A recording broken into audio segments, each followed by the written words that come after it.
উম্মত, তুমি আমার এত বড় বেইজ্জতি কেমনে করলা? আমি 23টা বছর তোমাদের জন্য কেঁদেছিলাম।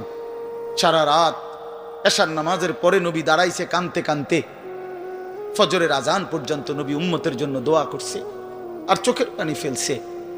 তায়েফের পাথরের আঘাতে পিঠটা ছিদ্র করে ফেলছি, ক্ষুধার কষ্টে পেটে পাথর বেঁধেছিলাম।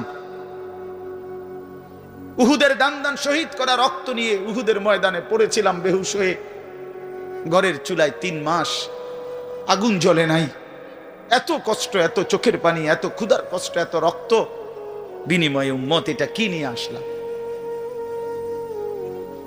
নামাজ কই, সেজদা কই, রুকু কই, ফজর জোহর আসর মাগরিব এশা কই, হারাম থেকে বাঁচা কই, হালাল উপার্জন কই, জিকির কই, তেলাওয়াত কই, আমার সুন্নত কই?